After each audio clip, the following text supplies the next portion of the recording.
श्रुतिस्मृतिपुराणानाम् आलयं करुणालयं नमामि भगवत्पादं शङ्करं लोकशङ्करं शङ्करं शङ्कराचार्यं केशवं बादरायणं सूत्रभाष्यकृतौ वन्दे भगवन्तौ पुनः पुनः ईश्वरो गुरुरात्मेति मूर्तिभेदविभागिने व्योमवद्व्याप्तदेहाय दक्षिणामूर्तये नमः। सदाशिवसमारम्भां शङ्कराचार्यमध्यमाम् अस्मदाचार्यपर्यन्तां वन्दे गुरुपरम्पराम्।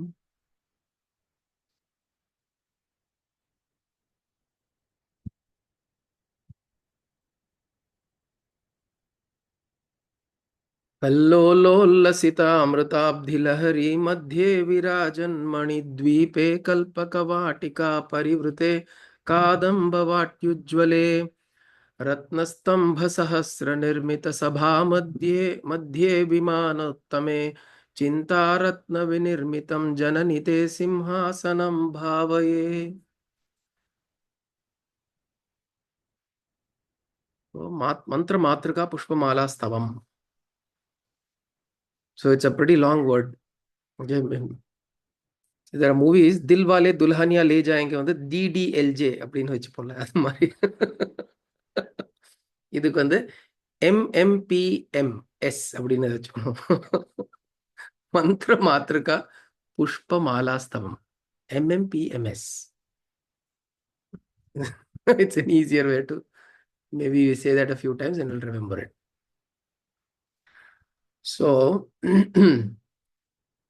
the genesis of this work, the sloka, is from Adi Shankara's desire to create a work which contains the what is called as the Panchadasakshari. So there is actually one work which contains the Panchadasakshari. The Panchadasakshari is contained in what is called as Lalita Trishati. See, Lalita Sahasranamam we know. Sahasranamam is 1,000 names of Lalita. There's another work called Lalita Trishati. It's not very popularly known, but nowadays it is becoming generally quite popular. A lot of people know this thing, the Lalita Trishati. It starts with Kakara Rupa, Kalyani, Kalyana Gunashalini, Kalyana Shailanileya, Kamaniya, Kalavati, Kamalakshi, Kalmashagni, Karunamrta Sagara, Kadambakana Navasa, Kadamba Kusumapriya, Ka. There'll be 20 verses in Ka. Then there'll be 20 verses in Ekara Rupa cha Ekakshari, Eka Nekaksharat Kritihi, Etat Taditta Nirdesha cha Eka Nandachita Kritihi, A.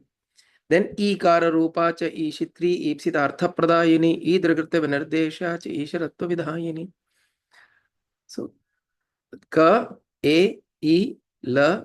So it will go like that. So there are 15 syllables, which is why it is called as Panchadasa Akshari. Panchadasa is 15. Panchadasha Akshari.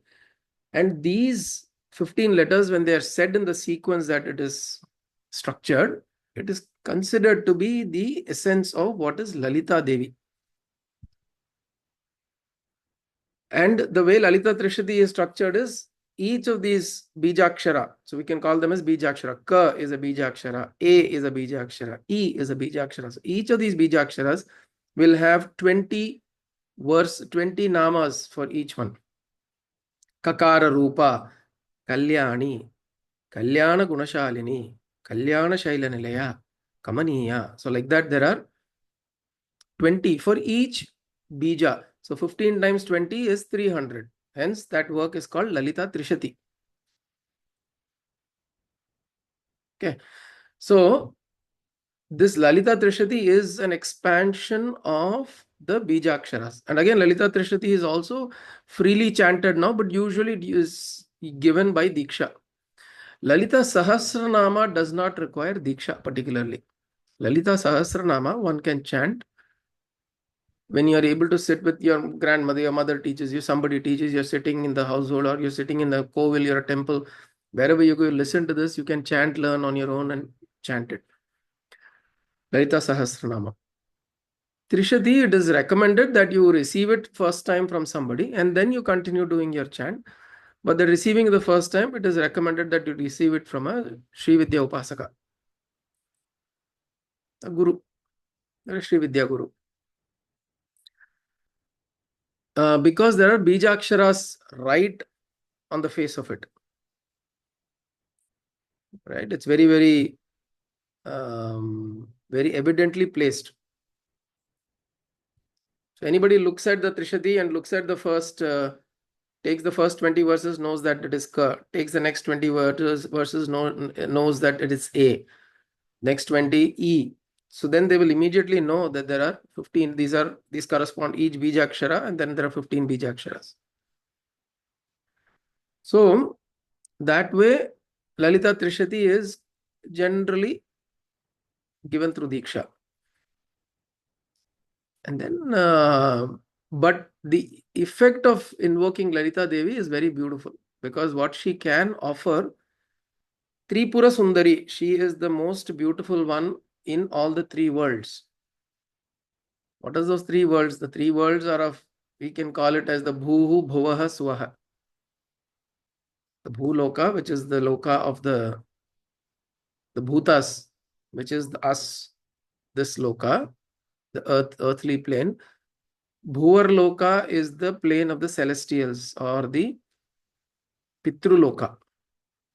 Third is the Suvar Loka, which is the Devatas and heaven. It's also called as Swarga Loka. Bhuhu, Bhuvaha, Swaha. These are three different lokas that are mentioned in Puranas and other literature. But for us, importantly, the three lokas that we experience are waking, dreaming, and deep sleep. We experience several other states, but these are the three most important states that you can recognize, and you've classified it that way. It has been classified as waking, dreaming, and deep sleep. So she is the Lalita, which means the most gorgeous and the most elegant and the most sweetest one, or the most endearing one. Lalita is the most endearing one in all the three planes of existence. Bhuhu, Bhuvaha, Swaha, or Jagrat, Swapna, Sushupti. Lalita Tripura Sundari. Tripura, the three states. Sundari, the most beautiful one. And we can also say the three planes of subtlety within us. So you say gross, subtle, and the subtlest. Right? Hey, why do we chant a mantra for 108 times? Because we say there are 36 tattvas within us. You take the Bhuta Tattva, the Panchabhutas as the Tattva, and then you identify all the Tattvas. There are 36 Tattvas. According to Kashmiri Shaivism, there are 36 Tattvas within us. The elemental forces, you take the prana.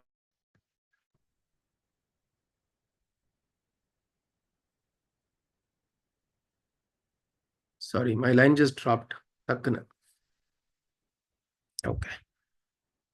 So, there are different tattvas. There are about 36 tattvas within us, and these tattvas operate at the gross level, at the subtle level, and the subtlest level. So even within the Sharira, there are three types of Sharira, we say, right? The Sthula Sharira, the Sukshma Sharira, and the Karana Sharira. The gross body, the subtle body, and the causal body. Now, when we do any chant, we are trying to cleanse or purify or charge up all the 36 tattvas. So when we do 36 times, we are cleansing the Sthula Tattva. When we're doing another 36 times, we are cleansing the Sukshma Tattvas. When we are doing it another 36 times, we are cleansing and purifying and energizing the Karana Tattvas. So Sthula, Sukshma, Karana, 36, 36, 36, 108. So which is why we typically do a 108 cycle, so that all the tattvas in all different states of our consciousness and our physical being are cleansed and energized. So she is Lalita Tripura Sundari. She is there in all of this. Tripura, in all the three states, she is the Sundari, means she is the most endearing one, or she is the most loved one. She is the most beautiful one. And so when she rules all of this, which means her presence is available in all of this, it means that we can access her in all of these states. In whatever state you are, you can access her, because she is also the one who is beyond the three states. So you have the Sthula Sukshma Karana, or you have the Jagrat Swapna Sushupti, and she is the one that is in all the three. Means what? She is something that is beyond the three. When you have to be you have to exist through three different entities or three different states. You have to be distinct from that. So in that way, she is distinct, or she is the fourth in a way. It's not necessarily the fourth, but it is the one that is underlying the three. So Adi Shankara felt that through the Bijaksharas of the Trishati, or the Panchadasakshari, Bijaksharas of the Panchadasakshari, one can access Lalita Devi with much ease, with much, and if it's done fair amount of intensity, you can receive her grace in several ways. And all of these we know. Sadhana is always, it's never in the words, it is in the practice. You experience, you do it, you practice, you experience the result of it, and then you corroborate the story that has been told to you. You say, okay, yeah, it's worked for me, right? So this is a tool. Panchadasakshari is a tool. And because Panchadasakshari as a mantra requires Diksha, it has to be given through an initiation. Likewise, the Trishati also to some extent requires a Diksha or initiation. For those who cannot access it through that, those who don't have access to initiation, those who don't have access to a guru who can give this, then this is available. MMPMS. Mantra Matruka Pushpamala Stavam. Mantra Matruka Pushpamala. So Mantra Matruka is what? It is the Matruka mantra, which means the mantra of the mother. Matruka, Mata. Mata comes Matruka. Or little mother, Devi. Mantra Matruka Pushpamala. So the mala, so what Adi Shankara has done, he's created a Pushpamala out of the mantra for Devi.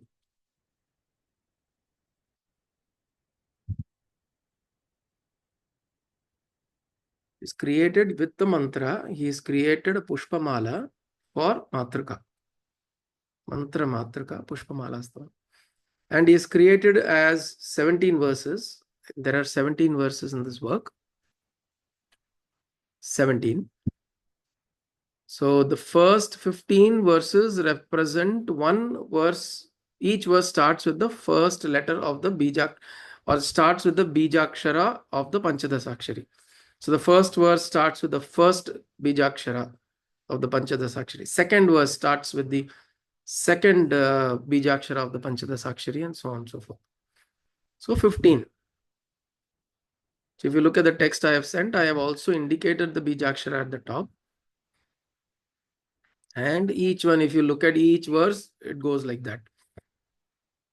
And the second last verse, the 16th verse, is more like a, it actually starts with the Shodashi mantra, Shodashi Bijakshara. The 16th syllable. 16th syllable is called the Shodashi. And that is why she is also called as Shodashi. Devi is also called as Shodashi, because she's shown as the 16-year-old girl. But it's not about the age, it is about the 16 number, because she is present in the 16. She's present in all the 15.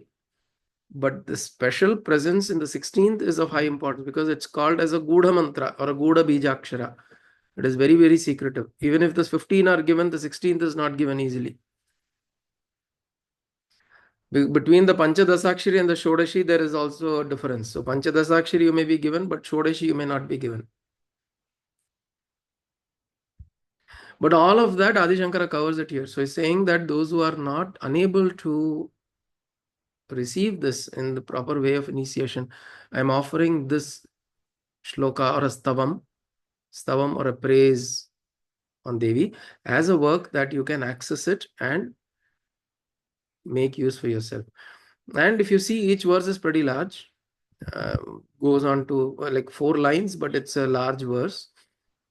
And each verse is describing Devi, and we've seen this description of Devi in several works. We've seen it in Lalita Sahasranamam, we've seen it in Saundarya Lahari, we've seen it in Shyamala Dandakam.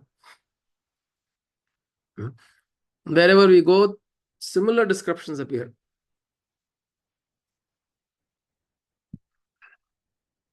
Now, what is the point of doing it repeatedly? Why are everybody saying the same thing? Because their experiences are similar. Their experiences are similar in this form. So whether these experiences have occurred because many people have said the same thing, or different people in disparate locations and times have experienced the same thing, hence it comes together, we don't know. See, many enough people have told Ambal stays in Manidvipa or Narayana stays in Parkadal. When you close your eyes, you will think of Parkadal and Narayana lying there, or Devi in Manidvipa sitting on a Shiva Manchakare, Shiva Paryanka Nilayam, sitting there on this thing in a Chintamani Graha with Kadambavana. So this is how we will imagine, because it's been said by multiple people several times. So if you want to imagine physically how Devi is going to be, that's how you'll imagine. And if you've had an experience of Devi and you were to compose something, maybe you will compose something similar. And then at some point you'll say, Ade dane cholra tirbi ivalu. So we don't know which came first. In Brahmanda Purana, there is a reference to Lalita. The Lalita Sahasranama comes out of that. So there are a lot of references in the Puranic literature, there is references in the way Devi is described, how she appears and how she is, etc. There's a work called Bhavanopanishad that also describes about Devi and the Sri Chakra and all of that. So there are several texts which kind of gives similar feel. Now see, similarly you talk about Shiva, it will be in a crematorium or a cremation ground with ghanas around him, with bhasmam. The whole imagery, the iconography of Shiva is a certain way now. It has been defined through time, through the Puranic literature, through people's experience. It has been defined in that way. Now, we don't know which came first. Did all different people have the experience of Shiva in the same way? Or because the same text has been read by multiple people, they also started imagining Shiva in that way? We don't know.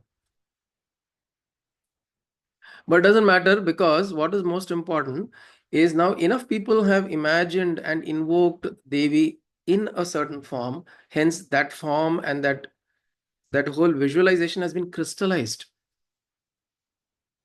That is most important for us. Right? Crystallizing an image, an energy form, is important for us. Why? Because we try to approach that form that has been crystallized by enough people who are contemplating and meditating upon that form. Enough people have meditated upon it, and then that form has been crystallized. And when we go and touch that form of that crystalline form, we get the benefits that they received. Correct? Because the question is, does Ambal for sure appear like this only? Does she appear like this only? We don't know. But enough people have visualized her in that way, in that form. Enough people have visualized Narayana in a certain way, or Shiva in a certain way, or Muruga in a certain way, scriptures to texts or through visions or whatever. Enough people have visualized that form, and in somewhere in the cosmic space, that form has been crystallized. And what are we trying to do? We are using any tool that is available to us. Correct? We are not choosy about what tool we want to use. Why? Because our goal, or our purushartha, as they say, we are establishing understanding, the spiritual understanding that we are wanting to get to, that we have some kind of a sense that is driving us. So if that seeking and the desire is there, we use whatever tool is available. How does it matter? Right? But we stay true to the journey of that, whatever that tool offers. We stay true to it. Right? And if we want to create our own, we can create. If we have enough competence and we have built enough acumen, we can create our own tool. We can create our own journeys. Agastya Muni went around creating so many different consecrations in so many different places. He had the acumen, he had the tools available. He created new tools. Right? So like that, this work is also a lot of description about Devi, way she is, the place where she is, and it is a mental adoration of Devi. We are doing a mental adoration and a mental puja, some kind of a puja we are doing to Devi by invoking her and offering her different things.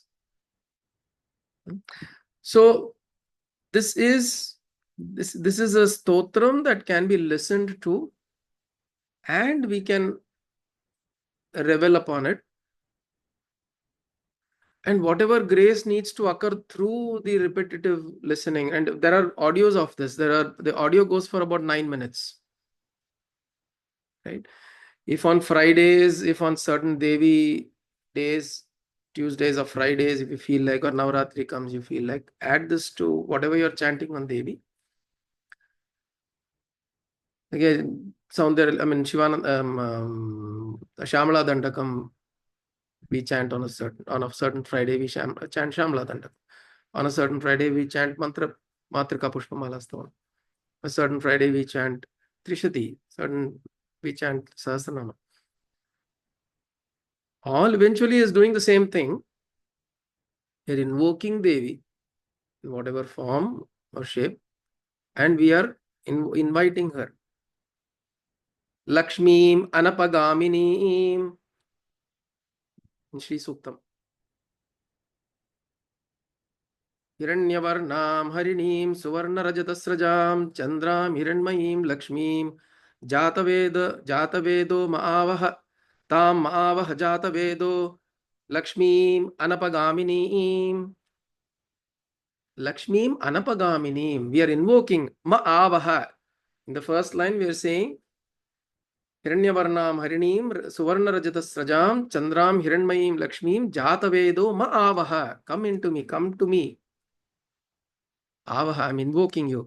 And then next verse we are saying Ma'avaha Jatavedo Ma'avaha Tam Ma'avaha Jatavedo Lakshmim Anapagaminim. Don't go away, O mother. I'm invoking you. Every time in invoking you, I'm also saying don't go away. I used to have this habit when I was very small. I probably think I still have this. My Peripa would laugh at it. You'd say whenever somebody comes to the house and when they visit, particularly when I have relatives or people who I like to be with, when they come home, I'm so excited. I'll go hug them and all that. And the first question I'll ask, when will you go? எப்போ போக போற? என்னோட பையனும் அப்படிதான் பண்ணுவான். சின்ன வயசு யாரு எல்லாம் பிடிச்சா வந்தாக்கா அவனுக்கு அவரோட இருக்கணும். என்ன பண்ணுவா, எப்போ எப்போ போவீங்க அப்படின்னு கேட்பான். அது வந்து Exactly. அவனுக்கு தப்பா பட்டுரும் அது. அப்புறம் we used to explain it. So my Peripa will always say, he'll always ask, எப்போ போக போறேன்னு. வீட்டுக்கு வந்தோடனே the moment you see somebody, he'll say, when are you going? But the intention is because you want them to stay as long as possible, right? So Lakshmim Anapagaminim. So we are saying that, oh Lakshmi, mother, don't go away. So I invoke you, don't go away. So we're doing the same thing with all of these works. We are invoking mother in whatever form, and we're also requesting, please don't go away, stay. Hang around with me, be there whenever I invoke.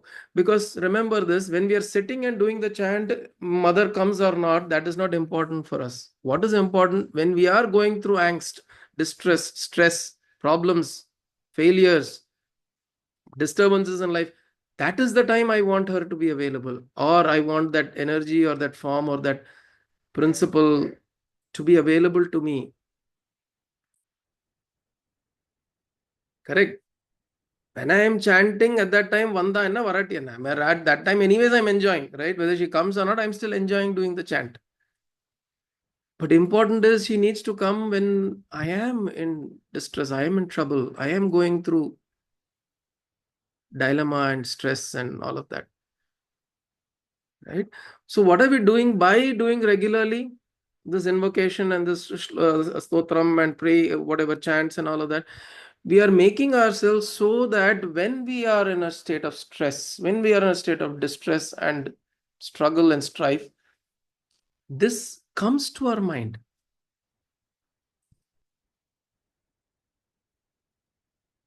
Right? Why do we say keep chanting Narayana, Narayana or Krishna, Krishna, Hare Rama, Hare Rama? Why? Because when you do it, when you are able, then when you are unable, it will come, it will appear, it will bring some solace, some guidance, some light. This is why we do. Right?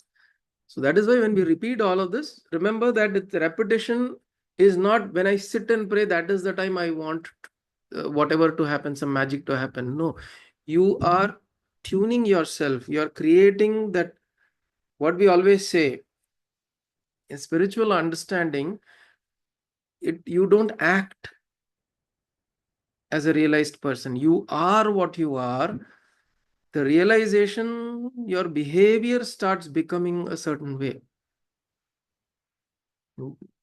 Right? That is what we notice in masters and all.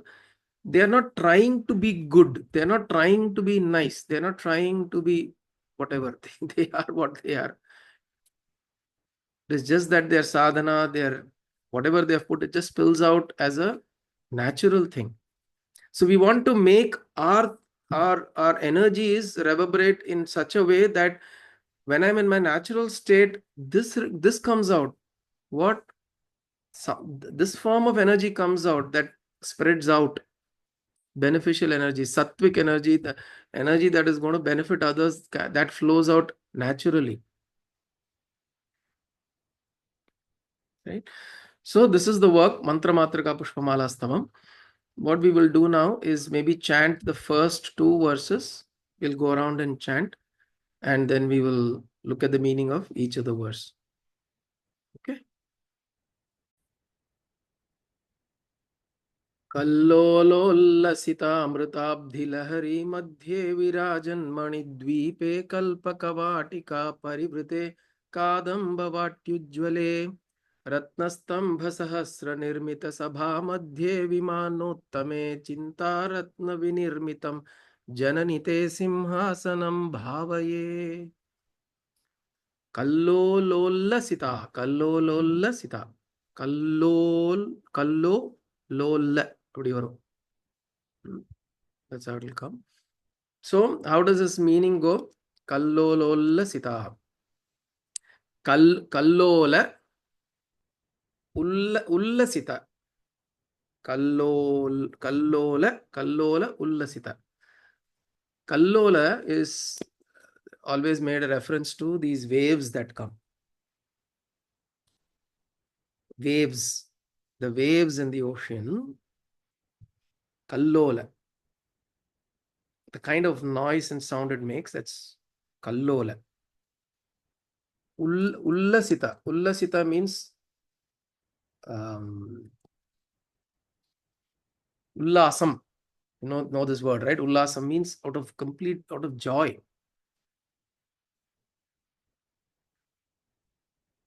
The waves of joy. Saundarya lahari. Kallolola sita. Amrita abdhi lahari madhye. Amrita abdhi means Amrita is nectar, Abdhi is ocean. Amritabdhi Lahari Madhye. In the center of such an ocean, such a place where there is this joyful waves of joy, waves of bliss, waves of bliss is present. In the center of that, she is present. How is she present? Virajat Manidvipe Kalpaka Vatika Parivrite. Virajat Manidvipe. Virajat means she is Virajman. She is sitting there. Manidvipe, in an island of gems. Manidvipe. Kalpaka Vatika Parivrite. Surrounded by Kalpaka Vatika. She is surrounded by not just Kalpaka. Where is Kalpaka, by the way?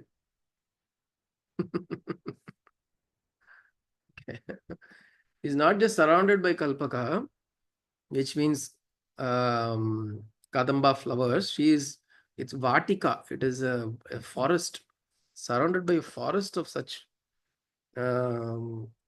trees. And what kind of trees are these? Kalpaka Vatika Parivrte Kadamba Vatyujjvale. And so there is this Kalpaka Vatika. So there is Manidvipa, there is a Kalpaka Vatika, and then there is Kadamba flowers. And in the middle of that, Ratna Stambha Sahasra Nirmita Sabha Madhye. Ratna Stambha, the pillars of Devi's Aranmanai or palace or that place where she is Ratna Stambha. There are pillars which are decked with gems. Sahasra. Ratna Sahasra Ratna Nirmita Stambha. How is the Stambha? The Stambha itself is Ratna Sahasra Ratna Nirmita Stambha. The Stambha is filled with 1,000 precious gems. In that kind of a sabha, that is the kind of sabha she is in, or the court. Her court is like that. Vimanottame. There's an excellent Vimana. Vimana is that form, the shape that you have at the top of a structure, which is like goes like, usually you see in churches and basilicas and those places you see a dome, or in mosques you'll see a dome. So like how a dome is the topmost structure in a church or a mosque or a worshipping place in the Abrahamic religions, like that in the Orient, at least in this part of in this culture, in the Hindu culture, the Vimana is like a layered structure on top of the temple formation, right? And if you look at Chinese, they have like a tapered top. They also have what they call it as a pagoda. They call it as a pagoda, right? This is also similar. If you look at the pagoda and the Vimana, they look very similar. So in the Orient, the culture is to create something like a pagoda, something like a Vimana. That's called a Vimana. Vimana is also an airplane, right? Because they say that in places it used to be used as a vehicle that can take off, and a way to if it's probably built with the right kind of the engineering principles and aerodynamic structures, it probably can take off right? Like a space shuttle, or like an air shuttle. So that's the Vimana at the topmost of the temple structure. So she is sitting underneath, and there is a Vimana on the top. Vimana Uttame, which means it's the greatest, or the most wondrous form of Vimana that is there. Vimana Uttame. Chinta Ratna Vinirmitam. Vinirmitam. It is made of the throne, Simhasanam. Or Simhasanam, Chinta Ratna Vinirmitam. It is made of Chinta Ratna. Chinta Ratna means any kind of gem or precious stones that you can think of. Chinta. Chinta Matrena Nirmitam Chinta Ratnam. Chinta Matrena Nirmitam, which means just by thinking that gem is coming into being. So such a wishful thinking gem is there in what? In her Simhasanam. And in that, Aham Bhavaye. Janani Te Simhasanam Bhavaye. I offer to you this whole visualization, O Mother.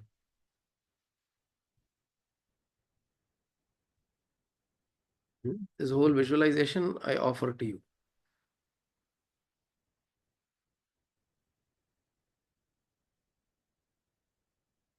See, Shyamala Dandakam also, I'm just opening Shyamala Dandakam. It goes with something similar, right?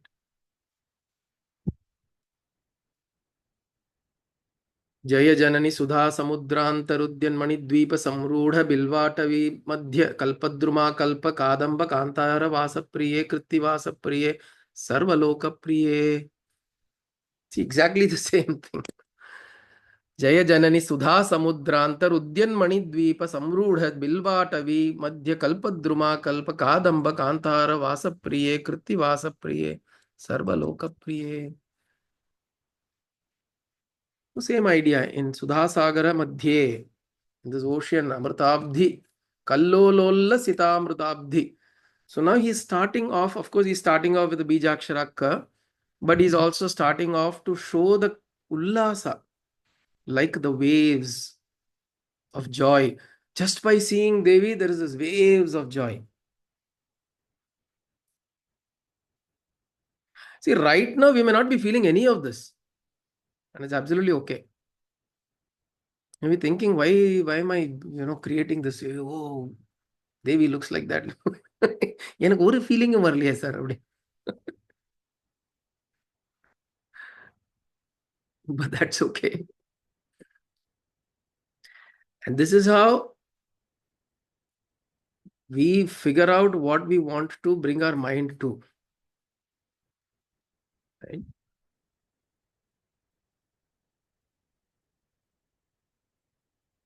Right now, your mind may be thinking 10,000 other things or a million other things. But you're creating a visualization in your mind, and you're telling this visualization has been crystallized by many great Atmas who have spent their lifetimes thinking about the divine. Such people have crystallized this form. And I am trying to think about that form. Kshirodanvat pradeshe shuchimani valasat saikatair moktikanam mala klipta sanastas phatikamani nibhair moktikair manditangah. Narayana, Kshirodanvat pradeshe. Milky Ocean, he is lying down. Now, in your lifetimes, if those who chant Vishnu Sahasranam, you would have chanted this like 1,000 times, right? But what we are doing is we are trying to resonate with that form that has been crystallized by many, many Mahan Atmas who have spent their lifetimes in contemplation of the divine. Right? Understand this. This is what I'm saying. All of these works, when we are thinking about these things, you may not be getting a certain a feeling or an emotion. It may not happen, but that's okay. Because you are constantly trying to think about something, eventually at some point it may. You'll never know when it will. It may cause that sudden, you will go somewhere, some temple you will sit, suddenly you will have tears falling, coming through your eyes, coming from your eyes. And you will not even know for what. Because these forms and these visualizations that have been crystallized by these Mahan Paramatmas, Mahanatmas, they have done so much of work. And what we are doing is we are trying to visualize these forms so that whatever energy, this is a consecrated form of Devi sitting in a certain place, and you're visualizing that. When you're visualizing this form has been, Abhirami Pattar visualized this form, right? Abhirami Andati has description of Devi in this form. So many works, this form has been described. When you're visualizing this, be assured that the grace that form has taken is you are receiving that also. And in some form, it will cleanse your mind, it will cleanse your being, it will cleanse your energies, it will cleanse your thoughts. And when you come out of this, you will feel slightly better. You will feel slightly rejuvenated, energized. You may not feel the excitement and joy, oh, my mother is sitting here, this, that, and the other. But just by touching the form that has been crystallized by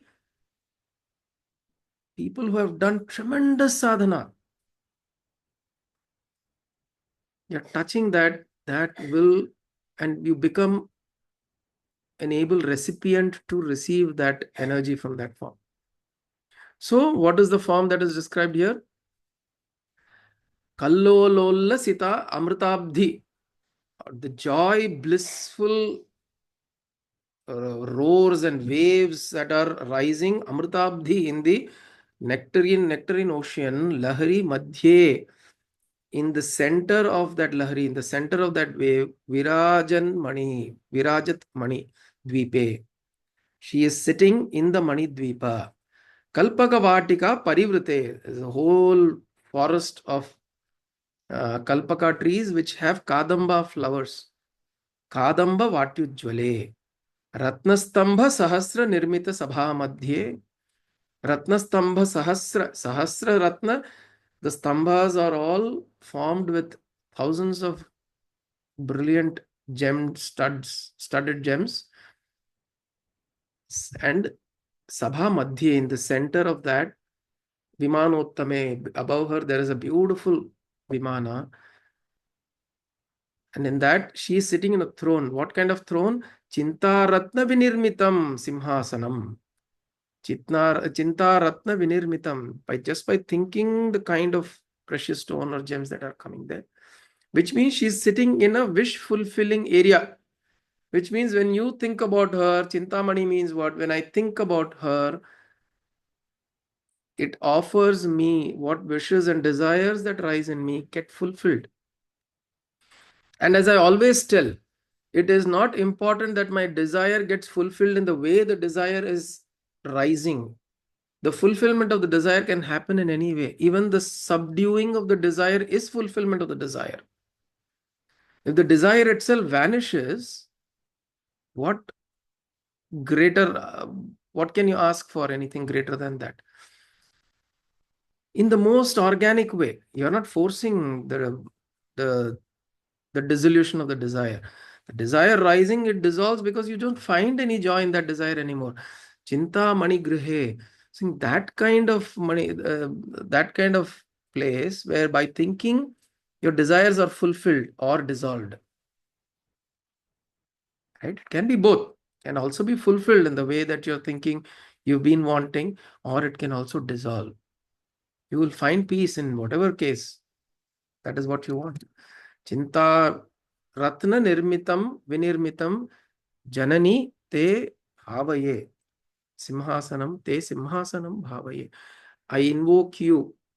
I visualize you in this form, O Mother. So that is the first verse of Mantra Matruka Pushpamala Stavam. Okay. So we'll pause here today. ॐ कायेन वाचा मनसेन्द्रियैर्वा बुद्ध्यात्मना वा प्रकृते स्वभावात् करोमि यत् सकलं परस्मै नारायणायेति समर्पयामि। सदाशिवायेति समर्पयामि, जगदम्बिकायेति समर्पयामि, सद्गुरुनाथायेति समर्पयामि। हरि ओं तत्सद्गुरुभ्यो नमः।